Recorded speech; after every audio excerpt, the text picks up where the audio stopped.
Took a bit longer than I was expecting to get to the point of actually making this video, but here we are with my Black Ops 2 Zombies Easter egg ranking. Now I will say that this Easter egg ranking is not 100% complete because I only did the Maxis side of the Easter eggs because I want to do the canon side. So Richtofen's Easter eggs will not be included. For 5th place, I'm going to put Transit. Transit in last place, huh? What a novel concept! This Easter egg is incredibly short, literally being 3 steps, and can quite literally be done in no time. Our game where we got it was 35 minutes long. This could be done on round 2 quite easily if you know what you're doing. I'm not even really the type of person who has a problem with really short Easter eggs as long as the steps are fun. And I mean, the steps make total sense here. It's just us charging the tower using turbines in the Avogadro, but it just doesn't quite compare to the other eggs on this list. And also, to do it, you have to deal with transit as a whole, but not just normal transit. That wouldn't be good enough. You have to deal with powerless transit. So it's going dead last, between not having much to it and having to suffer through transit as a whole. For difficulty, I'll give it a 3 out of 10. Waiting around in the cornfield with no power can be difficult if you go up in the rounds, but that's just about where the difficulty ends. For fun, I'll give it a 0 out of 10. None of the steps are so much fun, it's just waiting around for the Avogadro to spawn in the cornfield, and for one of your teammates to get EMPs. For rewards, I'll go 3 out of 10. You don't really get anything real beneficial to your survival or anything, but you do get the tower lit up orange and the map icon lit up orange too. And if you have the nav card system set up, you get the lightning around the map icon and radio sounds, which really isn't anything special to most people probably, but I just found it neat before I reset it. And lastly, for replayability, I'll give it a 5 out of 10, because while I'm not necessarily going to decide to do it just for fun ever, I'm sure in the future I will definitely be doing it again. I do best step and worst step, but there's like 2 real steps to this thing. But randomly, I'm just going to say worst step, turning off the power, because it makes you have no perks for the whole egg. Best step, killing the Avogadro under the tower, just because waiting around for this guy and then ambushing him is kind of cool, I guess. 4th place, Dirise. Now for these other 4, I actually like them all in their own way. Dirise is an example of an Easter egg that is actually quite decent on paper. Almost all the steps seem relatively easy and even fun, but then you realize, oh shit, I'm playing Dirise. Not just that, I'm also playing Dirise with 2 people who at that point had hardly ever played the map, leading for lots of deaths due to people falling off the map, getting crushed by elevators, or missing jumps inside the actual map. Or people just going down on the other building and you having absolutely no choice in getting them.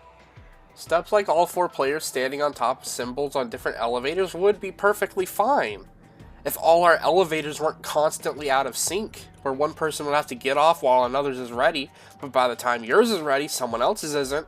If I'm being honest with you, this step is really the only super annoying one in this egg, but given that multiple steps require either all 4 players to do something, or require someone to have a specific weapon, it can take quite some time if you have people constantly dying out. I still think, generally speaking, this egg is decent though, and on our 3rd run we had to do because one of our friends, Dirise, was still blue despite having finished the egg with us the first time, and then the 2nd run was a disaster, things went a lot smoother. Still some rough patches, but it was a pretty decent run comparatively. I'd say if we were to do it again, we'd probably have it down pat. For difficulty, I'm going to give it a 4 out of 10. Just like Transit, I'd say the hardest thing in this egg is dealing with all the map's quirks. I mean, the Mahjong tile step can be difficult if you absolutely need to know all the directions, but if not, you can find a few of them and make an educated guess. Which never really went well for us, but still, since I collected the tiles along the way in each run, it wasn't as bad as saving them all for the end. For fun, I'll go with 6 out of 10. Not a super fun egg, but I don't hate running it. Rewards, I'll say 8 out of 10. You get all perks as perma-perks, and the map icon changes from transit, and the tower changes in game until you reset Super Easter Egg progress. And lastly, replayability. 6 out of 10. Not gonna be higher up there on the list of eggs I want to frequently replay, but I can see it happening again. The best step of the egg would probably be the Buddha room section, because you can just stay in one room and kill the zombies until Max says a line, and then shoot a packed ballistic knife. Killing zombies and zombies, the way God intended. Worst step, I'm going to go with the Mahjong tiles. While I think the hate for it is way overblown, and to some extent I like the step in theory, it doesn't always go the greatest. Also the fact you have to go to the next round each time you fail, and you don't know which direction you got wrong because the tower doesn't turn off until you hit all 4 pylons, is pretty rough and can make you get stuck on this for quite a few rounds. 3rd place, Mob of the Dead. Mob is a great map, we all know it. but it barely even has an Easter egg. Despite that, I put it over Dirise, a map that has a regular length Easter egg quest. Why is that? Well, first off, Mob is just the smoother experience to play, and second, when it falls short of in steps, it makes up for in story. Mob is still the map with the best story in all of Zombies. You can argue with the wall if you disagree. I actually was considering putting this lower, but I couldn't bring myself to. All Mob's Easter egg is going to and from the bridge 3 times, entering the mobster's prisoner numbers into the machine in the stairwell, listening to the audio logs, and then the boss fight. But what if I said there was more than meets the eye? While maybe not truly considered Easter egg steps for this map, you do need to have the Golden Spork, Hell's Redeemer, and I've done the free Blundergat Easter egg quest for this to be completed. Why? Well, probably to pad out the time it takes to do the main quest, because you could easily do it in like 20 minutes probably if these weren't requirements. But again, what this quest lacks in steps, it makes up for tenfold in story and the experience of the map just being so fun. As far as difficulty goes, I'm giving it a 1 out of 10, a record low for this series. The actual egg isn't even slightly hard, it just gets a 1 out of 10 for all the other stuff you technically have to do. But most of that you always will do anyway, so it's basically just playing the map normal with a couple extra steps. I will say if you don't know how to do all that stuff though, I'd change it to a 4 out of 10. Mob can take a bit to learn to first time players. For fun, 10 out of 10. I've already established Mob is just fun in general. Reward, 3 out of 10. You get a game over screen, either telling you that the cycle is broken or the cycle continues with different game over music, depending on what ending you get. So it gets the classic 3 out of 10 for a reward that doesn't affect anything really in gameplay because, well, it ends the game. But it makes things a little bit different outside of the game. Replayability, 10 out of 10. I've been doing it in every Mob match I played for months now. It's a core part of the map for me. Only time I ever won't do it is if I play solo again someday. But I mainly play co-op nowadays anyway. The best step is going to be listening to the audio log. I don't know, I just think it's neat going around the prison in game, having them hear what happens to them in the real world, leading into their final showdown. Worst step, kinda hard when you have 2 steps, so I guess by process of elimination, going back and forth to the bridge 3 times.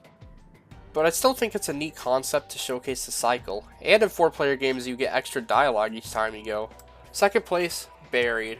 I can honestly say I was not expecting any maps to beat Mob or Origins, but I'm putting this one above Mob. Why? Because it's genuinely pretty good. I was actually pretty surprised by both Dirise and Buried going in, because I was expecting genuinely awful Easter eggs with steps that were way too complicated and just not fun to do.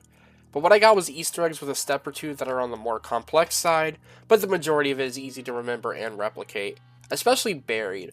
Or the Max's side anyway. Can't speak for Richtofen yet. There isn't any crazy steps that are near impossible for the average human brain to be able to wrap their head around.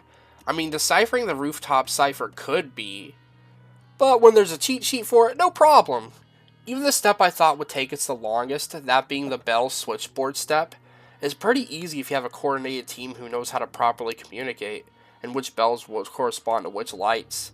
This Easter egg has just about everything you can want from Western map.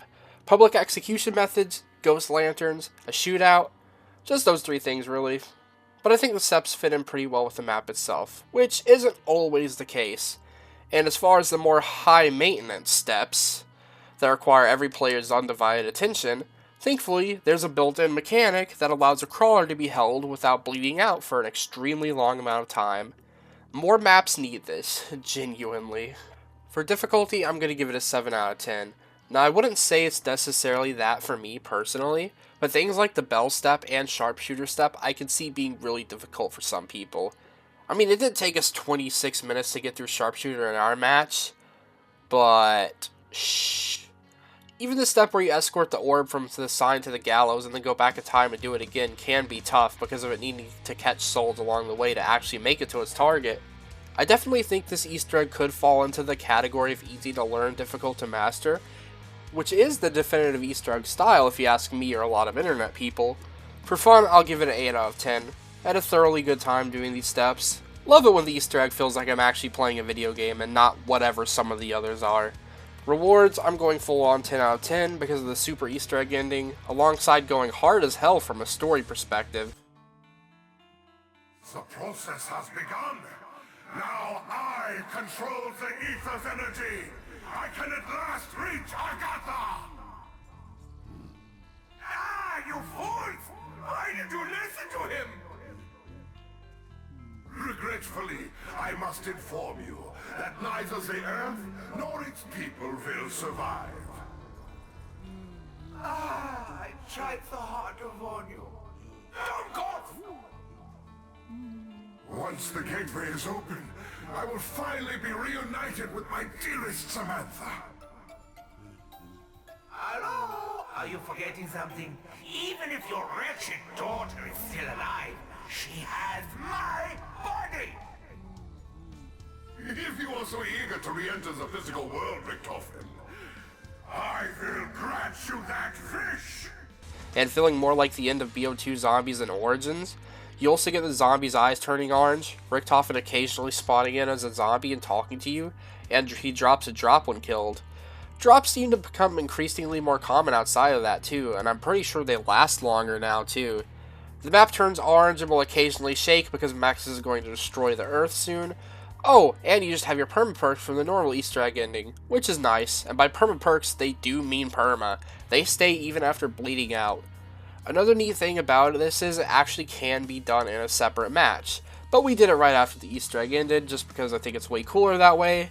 But theoretically you could use this in another game to a high round or whatever you want to do with it. I don't know if you can redo the Easter egg with it, but maybe you could. Just create a chain reaction of Easter eggs. That'd be pretty cool. Replayability, I'm going to go with 8 out of 10. Since it's a relatively easy and fun one, I could see myself doing it again, especially for the super Easter egg. Now on to the best and worst steps. Honestly, it's really hard for me to pick either of these. For worst step, I suppose I'll go with the bells. It went really smooth for us after a couple of goes, but I can definitely see it being a pain in the ass for others. Maybe even a pain in the ass for me in future runs.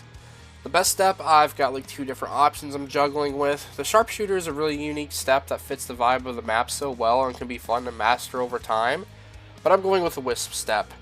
Who could have guessed I'd choose a step falling around an orb as the best in an Easter egg?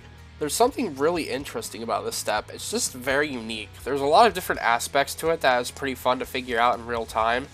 If you don't know, basically in the step you melee 3 signs in a particular order, throw down a time bomb before the wisp spawns, escort it to the gallows using zombies along the way to keep it from fading, then once it gets there going back in time and repeating the process. And with that out of the way, we move on to the best BO2 Easter egg. Origins. Come on, don't act like you didn't see this coming. I feel like Origins is the godfather of Easter eggs, or at least for me in my life it was. Something that used to be so hard for me to complete, I would spend countless afternoons in 2014 and 15 trying to complete this Easter egg with an old online friend. Now in my life I've come full circle, from having to be carried to actually being able to carry it myself. Origins is really cool in that it uses the Vorkuta steps, but gives them a zombies twist. And it's just generally a neat starting point for the new story. Well, new in quotations. For difficulty, I'm going with a 6 out of 10. Kinda like Mob, the bulk of the Easter egg is basically just doing your normal game setup, but unlike Mob, there's several real steps once you do this. Although 2 of them basically just boil down to being upgrades for the Fist and Max's drone. The normal steps after upgrading all stabs are not that hard at all though, actually. Or at least not in Black Ops 2, because of a silly little glitch that exists. For the step where you have to insert all staffs into the different robots, you can just insert the failure staff 4 times to skip it. I don't care if it was a bug, to me it's a feature, and this removal is a big reason why I don't ever want to do this more than once per platform on BO3. For fun, I'll give it an 8 out of 10. It's basically a normal match of Origins but with extra steps, and Origins is fun, so yeah. On the reward end, I'll give it a 4 out of 10, which honestly just saying that out loud seems a bit high because all you get is a serene, peaceful game over screen and a cutscene that can be confusing as hell if you don't know what's actually going on in it, which we didn't even get when we were doing it as a group for this video, well, for the pre-BO6 and this video, because it glitched out, the Max's drone despawned at the end, so we were fucked, and we didn't get it, but you know, whatever, I guess, fine. But you know, in 2013, when this game actually came out, nobody actually did know what that means. You know what? I changed my mind. 3 out of 10. Not a huge difference, but it feels more in line with what it deserves. Technically, if you don't end the game after you get the achievement, you can continue to playing in the crazy place without the walls coming down, which I suppose is nice. Now on to replayability. 10 out of 10. I feel like pretty much everyone is constantly doing the Origins Easter egg somewhere in the world. I don't know what it is about it really, but for whatever reason, we keep coming back to it. For best step, worst step, best step, Unleash the Horde. You cause like 10 panzers to fly out of a hole in the ground. It's a nice spectacle, and it's just nice destroying them all.